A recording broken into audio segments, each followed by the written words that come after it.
Hello students, electrostatics के videos में आपका स्वागत है। इस वीडियो में आज हम लोग देखने वाले हैं एप्लीकेशंस ऑफ गॉस थ्योरम का एप्लीकेशंस। तो इस वीडियो को देखने से पहले आपको पता होना चाहिए व्हाट इज गॉस थ्योरम। तो मैं शॉर्ट में एक बार डिस्क्राइब कर देता हूँ कि व्हाट इज गॉस थ्योरम। तो गॉस थ्योरम में जैसा आप प्रीवियस वीडियो को भी आप देख सकते हैं इसके रेफरेंस के लिए, गॉस थ्योरम में हम लोगों ने देखा है कि total electric flux through a closed Gaussian surface, आपके पास किसी भी तरह का एक गॉसियन सरफेस होना चाहिए दैट मस्ट बी क्लोज्ड। तो अगर हमारे पास एक क्लोज्ड गॉसियन सरफेस है तो उस गॉसियन सरफेस के थ्रू टोटल इलेक्ट्रिक फ्लक्स जिसे कि फाई से डिनोट करते हैं, और वो निकालने का तरीका होगा integral of E dot ds। और ये हमारा क्लोज्ड सरफेस के लिए इंटीग्रेशन होना चाहिए। तो ये जो टोटल फ्लक्स आप निकालेंगे, that total flux is equal to total enclosed charge q enclosed divided by epsilon naught. ये है हमारा गॉस थ्योरम। इसी थ्योरम का यूज करके आज हम लोग सीखने वाले हैं कि कैसे आप uniformly charged thin spherical cell के कारण इलेक्ट्रिक फील्ड अलग अलग पॉइंट पर निकालेंगे। तो इसी एप्लीकेशंस को हम लोग गॉस थ्योरम के यूज से देखने वाले हैं।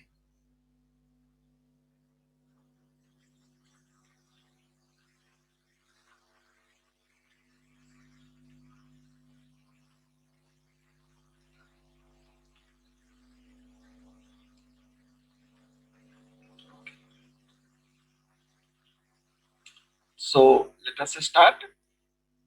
ये हमारा फोर्थ एप्लीकेशन है, electric field intensity due to uniformly charged thin spherical shell.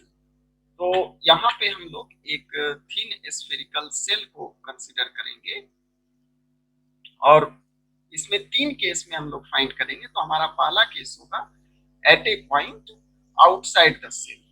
तो जैसा कि आप फिगर में देख पा रहे हैं, ये हमारे पास एक uniformly charged thin spherical cell है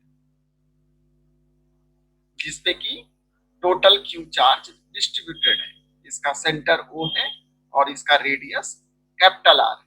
और ऑफ कोर्स ये सेल का मतलब होता है इट इज हॉलो, अंदर में कोई भी मटेरियल नहीं है, अंदर में कोई भी चार्ज नहीं। और इस पे हमारा चार्ज है, इस टोटल सरफेस पर जो टोटल चार्ज डिस्ट्रीब्यूटेड है दैट इज कैपिटल क्यू। और हमें इस पॉइंट P पर इलेक्ट्रिक फील्ड फाइंड करना है due to this uniformly charged thin spherical shell. तो जैसा कि हम लोग प्रीवियस एप्लीकेशंस में भी करते आ रहे हैं, जिस पॉइंट पर आपको गॉस थ्योरम फाइंड करना हो उस पॉइंट से क्रॉस करता हुआ हम लोग एक गॉसियन सरफेस लेते हैं। तो यहाँ पर भी हम लोग एक गॉसियन सरफेस ले रहे हैं। और ये गॉसियन सरफेस कैसा है? तो ये गॉसियन सरफेस कॉन्सेंट्रिक स्फीयर है जिसका कि सेंटर जो आपका प्रीवियस स्फेरिकल सेल का जो सेंटर है और ये जो गॉसियन स्फीयर का जो सेंटर है दोनों कॉन्साइड कर रहा है। और इस पॉइंट का इसके सेंटर से डिस्टेंस हम लोग स्मॉल r कंसीडर करेंगे। तो सबसे पहले हम लोग एक इनफाइनाइट सिमल स्मॉल एरिया लेंगे, लेट इसका एरिया ds है। और ऑफ कोर्स जैसा कि आप जानते हैं area vector is perpendicular to the plane of area.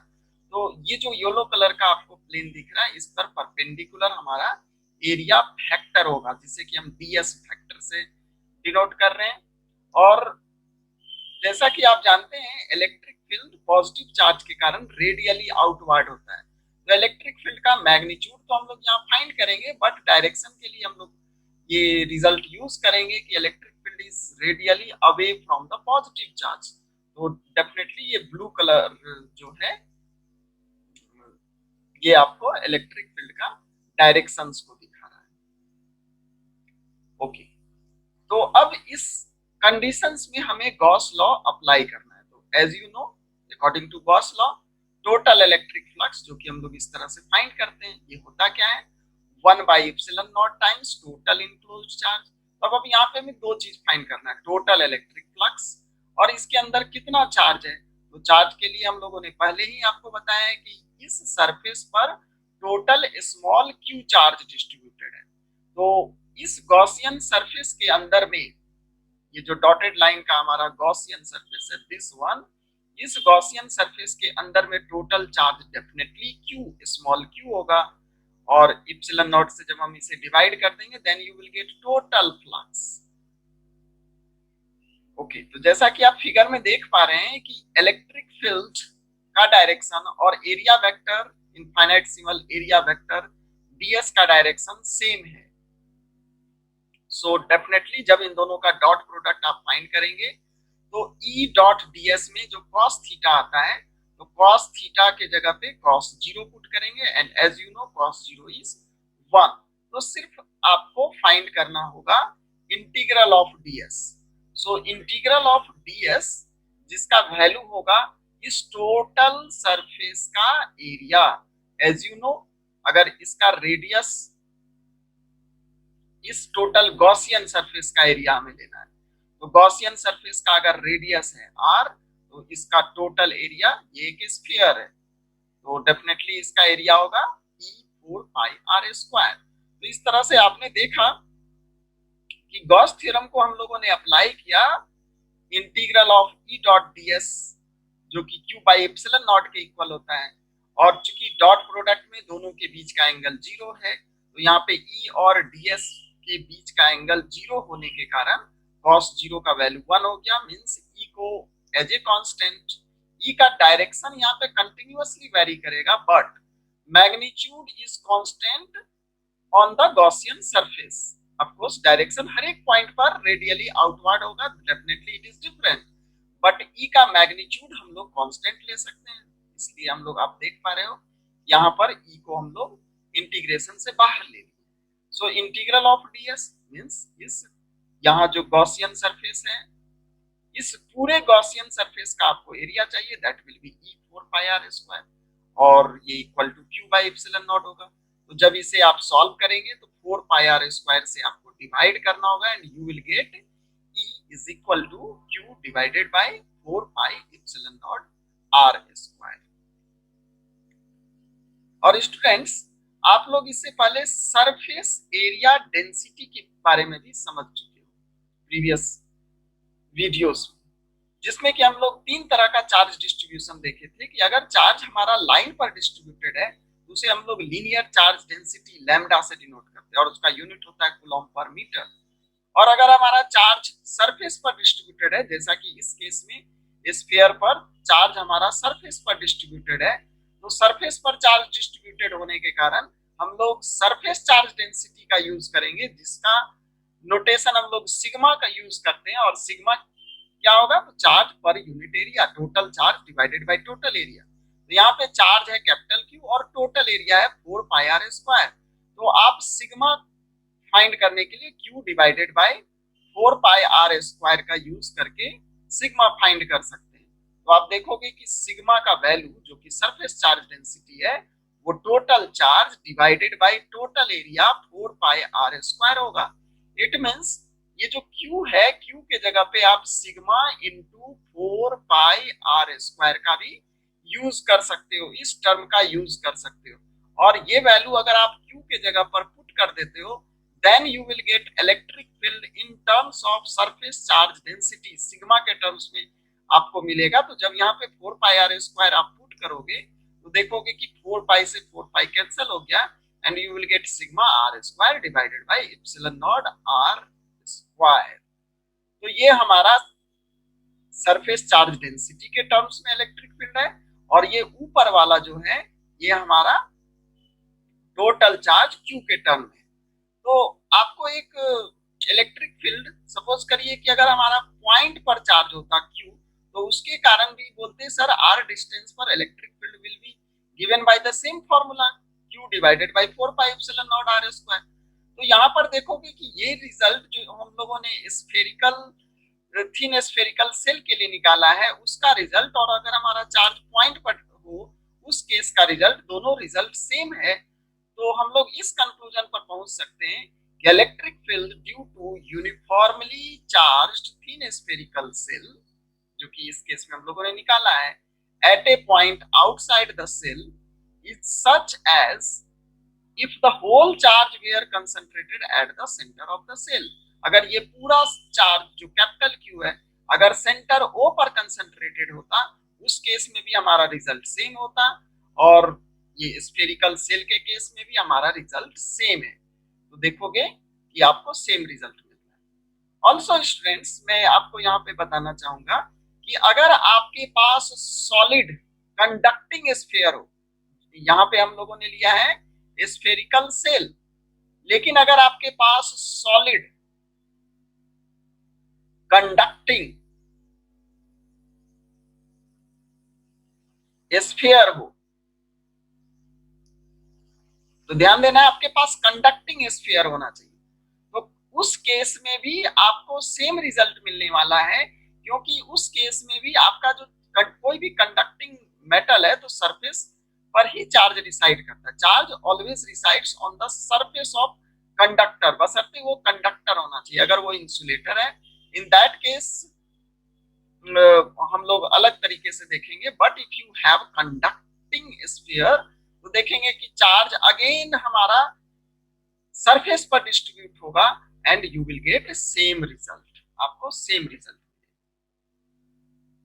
Okay students, अब हम लोग सेकेंड केस को डिस्कस करेंगे। सेकेंड केस में हम लोग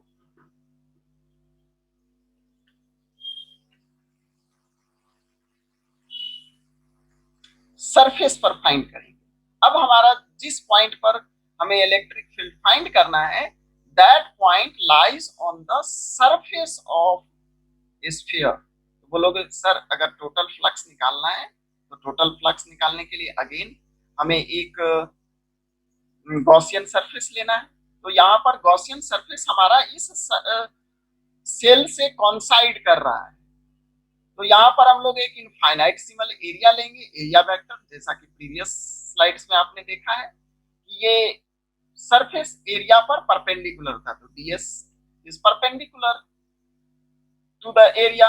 और इलेक्ट्रिक फील्ड भी हमारा जो है that is also radially outward.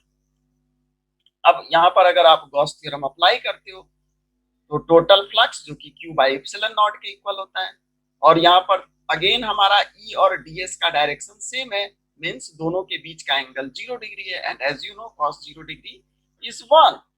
तो जब फिर से आप इस गॉस थ्योरम का यूज करके फाइंड करोगे तो अगेन हमारा दोनों के बीच का एंगल होगा 0 degree, cos 0 is 1, and magnitude of electric field is constant, so constant term can be taken outside from the integration.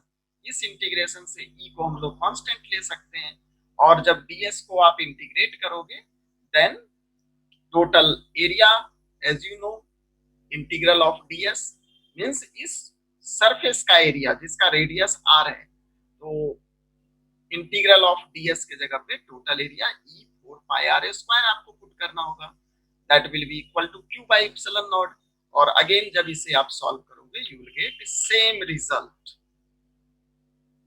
Okay, अगर आप सिग्मा के टर्म्स में फाइंड करना चाहते हो तो अगेन जैसा कि प्रीवियस स्लाइड्स में हम लोगों ने सिग्मा के जगह पे 4 पाई r स्क्वायर पुट किया, तो इसमें आप q के जगह पर पुट कर दें सिग्मा 4 पाई r स्क्वायर, तो देखोगे 4 पाई r स्क्वायर डिनोमिनेटर से कैंसिल हो जाएगा and you will get sigma by epsilon naught.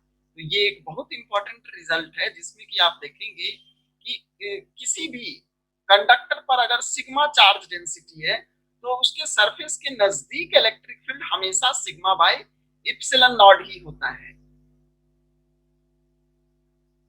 और इसका डायरेक्शन सरफेस पर परपेंडिकुलर होगा। तो इस केस में हम लोगों ने सरफेस पर इलेक्ट्रिक फील्ड फाइंड करना सीखा। और जो हमारा लास्ट केस होगा, लास्ट केस में हम लोग फाइंड करेंगे इनसाइड द सेल, सेल के अंदर में किसी पॉइंट को कंसीडर करेंगे। सपोज करिए कि कोई पॉइंट है बी, जैसा कि आप फिगर में देख पा रहे हैं, इस पॉइंट बी पर हमें इलेक्ट्रिक फील्ड फाइंड करना है, और अगेन यूजिंग गॉस थ्योरम। तो जब गॉस थ्योरम का यूज करके अगर आप इलेक्ट्रिक फील्ड फाइंड करेंगे तो आपको एक गॉसियन सरफेस लेना होगा। और गॉसियन सरफेस ये हमारा डॉटेड लाइन से देख रहे हैं, ये हमारा एक गॉसियन सरफेस है, उस पॉइंट से पास करता हुआ। और according to Gauss theorem total flux हमें फाइंड करना होगा, जो कि इक्वल होगा Q बाई इप्सिलॉन नॉट के। तो यहाँ पे रेडियस इज अगेन R।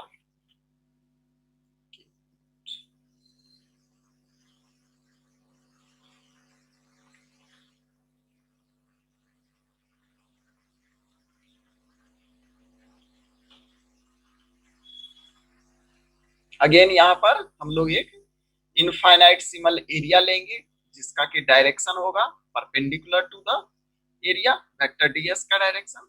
और इलेक्ट्रिक फील्ड आप बोल सकते हो कि सर रेडियली आउटवर्ड होता है। आगे चल के हम लोग देखेंगे कि अंदर में इलेक्ट्रिक फील्ड एग्जिस्ट नहीं करता है, बट इस टाइम आप बोल सकते हो कि direction of electric field is radially outward. Means दोनों के बीच का जो एंगल है वो जीरो है, दोनों सेम डायरेक्शन में है। तो जब यहाँ पर E डॉट ds आप फाइंड करेंगे तो वहां पे cos 0 दैट इज 1, और E आपका मैग्नीट्यूड थ्रू आउट कॉन्स्टेंट होगा। बाद में देखेंगे कि E का वैल्यू ही 0 आने वाला है। तो E को अगर कांस्टेंट के रूप में आप बाहर निकाल लेते हैं, देन इंटीग्रल ऑफ ds जो कि इस गॉसियन सरफेस का एरिया होगा that is 4 pi small r dash का स्क्वायर। इस बार हम लोगों ने गॉसियन सरफेस का रेडियस को r डैश से डिनोट किया है, end of course r dash is less than capital R। तो जब इंटीग्रल ऑफ ds के जगह पे 4 पाई r डैश स्क्वायर आप पुट कर दोगे और टोटल इनक्लोज चार्ज, तो ये जो गॉसियन सरफेस है हमारा डॉटेड लाइन से, इसके अंदर में आप देखेंगे कि देयर इज नो चार्ज, इसके अंदर कोई चार्ज एग्जिस्ट ही नहीं कर रहा है, क्योंकि हमारा जो स्फीयर है, स्फीयर के बाहर में चार्ज एग्जिस्ट कर रहा है on the surface, not inside the, चूंकि हॉलो स्फीयर है, स्फेरिकल सेल का मतलब होता है हॉलो स्फीयर, तो देयर इज नथिंग, तो अंदर में कुछ नहीं है।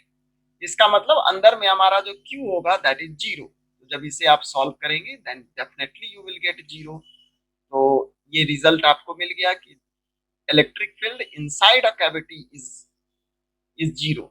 तो ये जो अंदर में हमें इलेक्ट्रिक फील्ड 0 मिला, इस प्रॉपर्टी का यूज हम लोग इलेक्ट्रोस्टैटिक शिल्डिंग पर्पस से करते हैं।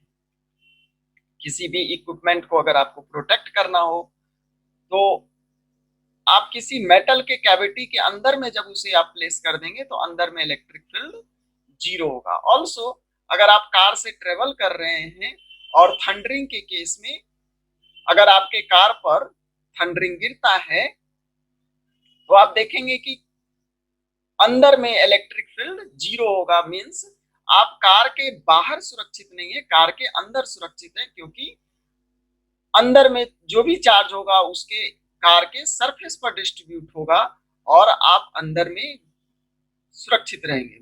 Why? Because electric field is 0 inside the car. तो स्टूडेंट्स अभी तक हम लोगों ने देखा, ये जो थर्ड केस है, थर्ड केस में देखा कि अगर हमारा डिस्टेंस कैपिटल R से छोटा है, इस फिगर में जैसा कि आप देख पा रहे हैं, तो हमारा इलेक्ट्रिक फील्ड जो होगा वो 0 होगा, मींस नथिंग होगा। और जैसे ही आपका चार्ज कैपिटल R के इक्वल हो जाता है, जैसे ही जब आप स्मॉल r कैपिटल R के इक्वल हो जाता है, इन दैट केस आपको इलेक्ट्रिक फील्ड मैक्सिमम मिलने वाला है, जिसका वैल्यू होगा Q divided by 4 pi capital R square. और जो फर्स्ट केस में हम लोगों ने देखा था कि अगर हमारा point outside the shall lie करे तो उस केस में हमारा वैल्यू होता था Q divided by 4 pi epsilon not small r square. तो वो r स्क्वायर से इनवर्सली प्रोपोर्शनल है, मींस वो डिके करेगा। जैसे जैसे आप डिस्टेंस को इंक्रीज करोगे इलेक्ट्रिक फील्ड गोज डिक्रीजिंग, तो ये घटता चला जाएगा। इसी को आप ग्राफिकल वे में इस तरह से शो कर सकते हैं। Thank you students for watching.